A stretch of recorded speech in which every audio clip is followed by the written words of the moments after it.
नमस्कार दोस्तों, दधिमति संस्कृत एजुकेशन में आपका स्वागत है। दोस्तों, हम संस्कृत वीडियो के साथ साथ शिक्षा मनोविज्ञान की एक पूरी सीरीज़ लेकर के यहाँ उपस्थित हो रहे हैं, जिसके अंतर्गत हमने शिक्षा मनोविज्ञान की भूमिका, विकास, वृद्धि और बुद्धि के विशेषताओं तक हमने अध्ययन कर लिया है। व्यक्तित्व मापन पे भी हम चर्चा कर चुके हैं। आज हम बुद्धि के सिद्धांतों पे हम चर्चा करने वाले हैं।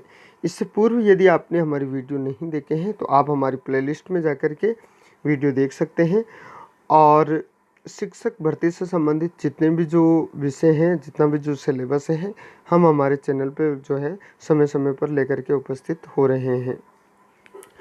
आपसे निवेदन है कि आप इस वीडियो को शुरू से अंत तक ज़रूर देखें और अपने मित्रों के साथ ज़रूर शेयर करें, ताकि इससे सभी लाभान्वित हो सकें और जिस उद्देश्य को लेकर के ये वीडियो आया है वो उद्देश्य पूरा हो सके। तो दोस्तों, हमारा सिर्फ इतना सा उद्देश्य है कि आपको ये जो शिक्षा मनोविज्ञान से संबंधित जितना भी जो मैटर है वो आपको पूरा प्राप्त हो सके। तो आज हम बुद्धि के सिद्धांतों पे जो है चर्चा करने वाले हैं। आपने दोस्तों अभी तक चैनल सब्सक्राइब नहीं किया है तो सब्सक्राइब करके बेल आइकन ज़रूर प्रेस करें, ताकि शिक्षा और रोजगार से संबंधित आपको वीडियो समय समय पर मिलता रहे। तो आइए दोस्तों, बिना समय गवाए हुए आज का ये टॉपिक शुरू करते हैं, बुद्धि के सिद्धांत।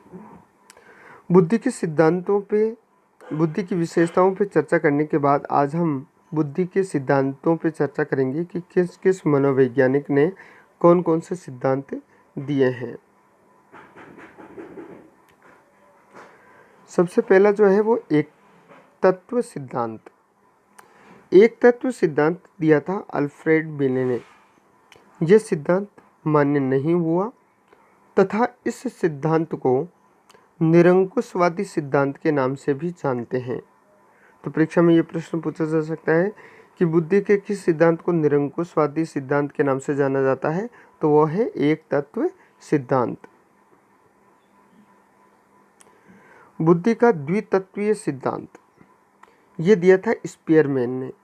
इन्होंने बुद्धि के दो तत्व बताए, पहला सामान्य तत्व और दूसरा बताया विशिष्ट तत्व।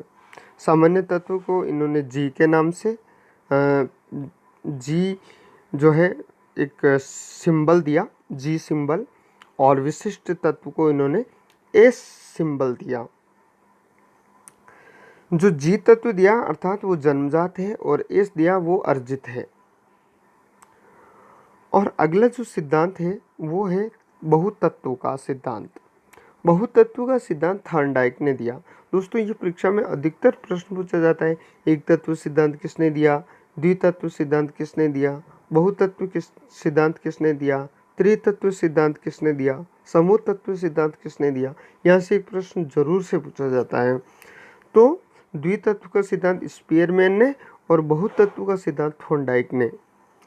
थॉर्नडाइक के अनुसार व्यक्ति जितने भी जो मानसिक क्रिया करता है उतने तत्व बुद्धि के अंतर्गत पाए जाते हैं।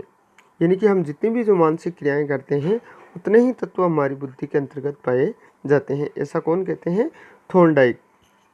ये सिद्धांत बाल सिद्धांत या परमाणु सिद्धांत के नाम से भी जाना जाता है। यानी कि कौन सा जो सिद्धांत है वो बाल सिद्धांत या परमाणु सिद्धांत के नाम से जाना जाता है? बहुतत्व का सिद्धांत। और ये किसने दिया था? थॉर्नडाइक ने। अगला जो सिद्धांत है वो है समूह तत्व का सिद्धांत। ये सिद्धांत दिया था थ्रस्टन ने। थ्रस्टन के अनुसार 7 मानसिक योग्यताओं का समूह ही बुद्धि है। 7 मानसिक योग्यताओं के समूह को हम क्या कहते हैं? समूह तत्व। अगला सिद्धांत है प्रतिदर्श का सिद्धांत। अगला सिद्धांत कौन सा है? प्रतिदर्श का सिद्धांत। और ये दिया था थॉमसन ने। प्रतिदर्श का सिद्धांत थॉमसन के द्वारा दिया गया। थॉमसन के अनुसार प्रत्येक व्यक्ति में सभी मानसिक योग्यताओं का थोड़ा थोड़ा सैंपल पाया जाता है। यानी कि प्रत्येक व्यक्ति में मानसिक योग्यताओं, चाहे वो कैसा भी व्यक्ति हो, उसमें मानसिक योग्यता जरूर से पाई जाती है, चाहे थोड़ी पाई जाए। उसे कहते हैं प्रतिदर्श का सिद्धांत। अगला जो सिद्धांत है वो पदानुक्रमिक सिद्धांत, क्रमिक महत्व का सिद्धांत। इसके प्रवर्तक जो हैं वो हैं बर्ट और बर्नन। बर्ट और बर्नन ने पदानुक्रमिक सिद्धांत दिया और उन्होंने कहा कि बर्ट और बर्नन ने मानसिक योग्यताओं को क्रमिक महत्व का प्रदान किया। इन्होंने सर्वोच्च स्थान पर स्पीयरमैन की सामान्य मानसिक योग्यताओं को रखा और फिर इसके विभाजन और उपविभाजन किए और इसकी संरचना पिरामिड के समान रखी गई। यानी कि आपसे ये परीक्षा में प्रश्न पूछा जा सकता है कि किसने मानसिक योग्यता को पिरामिड का स्वरूप दिया? तो किसने दिया? बर्ट और बर्नन ने। या फिर उसे किस नाम से जाना जाता है? पदानुक्रमिक सिद्धांत के नाम से जाना जाता है।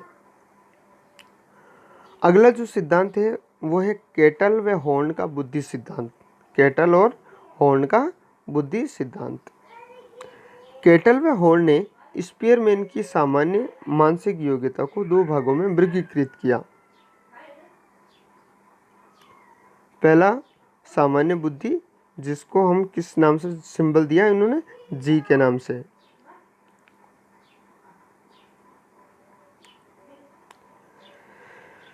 पहला तरल बुद्धि जो कि जन्मजात होती है और ठोस बुद्धि जो कि अर्जित होती है। त्रिआयामी सिद्धांत।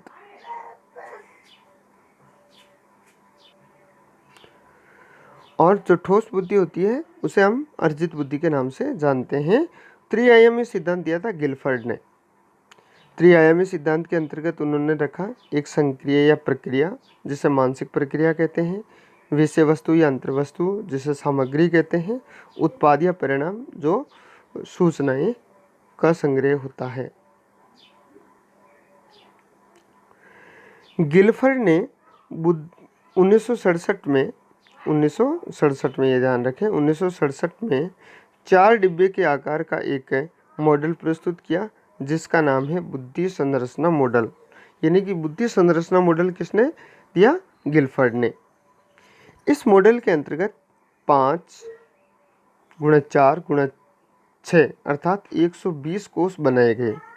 यानी कि गिलफर्ड ने जो है 120 कोष बनाए और बाद में कोषों की संख्या 150 और उसके बाद में 180 तक बढ़ाई गई, लेकिन मूल रूप से कोषों की संख्या 120 ही थी। और अब हम जिसके बारे में बात करने वाले हैं वो बहुत ही मोस्ट सिद्धांत है, बहुतत्व या बहुबुद्धि सिद्धांत। हार्वर्ड गार्नर के द्वारा यह सिद्धांत दिया गया। इस सिद्धांत का प्रतिपादन हार्वर्ड गार्नर ने 1983 में किया। यानी बहुबुद्धि का सिद्धांत की रचना कब हुई या ये अस्तित्व में कब आया? 1983 में। गार्डनर के अनुसार बुद्धि का एक स्वरूप एकांकी न होकर बहुकारकीय होता है। तो गार्डनर जो है बुद्धि को एकांकी नहीं मानता है और ये बहुतत्व के रूप में इसको स्वीकार करता है।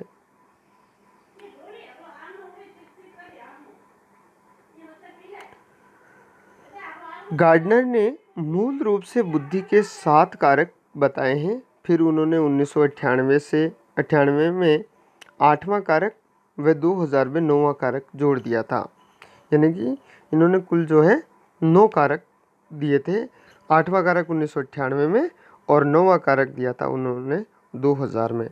दोस्तों, UP TET, C TET, MP TET, जितने भी जो प्रकार के टेट हैं, जितने भी जो प्रकार की शिक्षक भर्तियां हैं, उन सब के लिए ये वीडियो बहुत ही महत्वपूर्ण सिद्ध होने वाला है। इस प्रकार वर्तमान में बुद्धि के 9 कारक बताए गए हैं। तो वर्तमान में बुद्धि के कितने कारक बताए गए हैं? 9।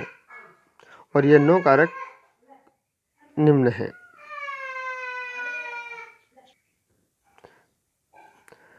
बुद्धि और ये निष्पादन की संभावनाएं, जो 9 कारक हैं हम उस पर चर्चा कर लेते हैं। पहला है भाषाई बुद्धि। भाषाई बुद्धि में कवि, व्याख्याता, वकील, लेखक, पत्रकार आदि आते हैं।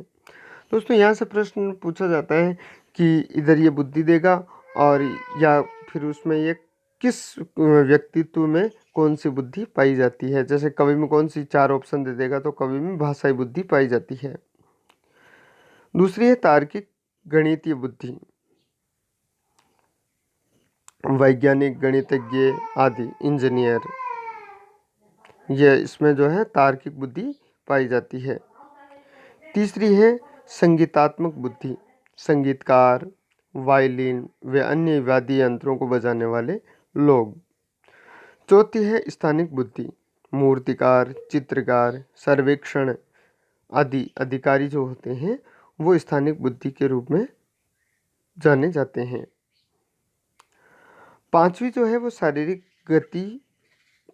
गतित्व बुद्धि। शारीरिक गतित्व जो बुद्धि होती है उसमें नृत्यक जो नाचने वाले हैं, नृत्यांगना हैं, खिलाड़ी हैं, मुक्केबाज, शल्य चिकित्सक हैं, तैराक हैं, एयरफोर्स पायलट आदि, इनमें इस प्रकार की बुद्धि पाई जाती है। छठी जो बुद्धि है वो है अंतर वैयक्तिक बुद्धि, इंटरपर्सनल इंटेलिजेंस। इसमें चिकित्सक, राजनेता, विक्री अधिकारी ये पाए जाते हैं। सातवीं है अंतर वैयक्तिक बुद्धि और सही आत्मज्ञान से युक्त व्यक्ति होते हैं, योगी, संत आदि, इनमें इस प्रकार की बुद्धि पाई जाती है। आठवीं जो बुद्धि है उसका नाम है प्राकृतिक बुद्धि, प्रकृतिवादी बुद्धि। इसमें किसान, जीव वैज्ञानिक, वनस्पति वैज्ञानिक ये सब होते हैं। और नौवीं जो बुद्धि है वो अस्तित्ववादी बुद्धि, दार्शनिक चिंतक जो होते हैं वो अस्तित्ववादी बुद्धि के अंतर्गत आते हैं। तो दोस्तों ये आज हमने बुद्धि के सिद्धांतों पर चर्चा की और आशा करता हूँ ये वीडियो आपको पसंद आया होगा। आप अपने मित्रों के साथ इसे ज़रूर शेयर करें और मिलते हैं अगले वीडियो में। बुद्धि के कुछ कारकों के साथ हम चर्चा करेंगे। तब तक के लिए जय हिंद, जय भारत। घर पे रहें, इससे सुरक्षित रहें।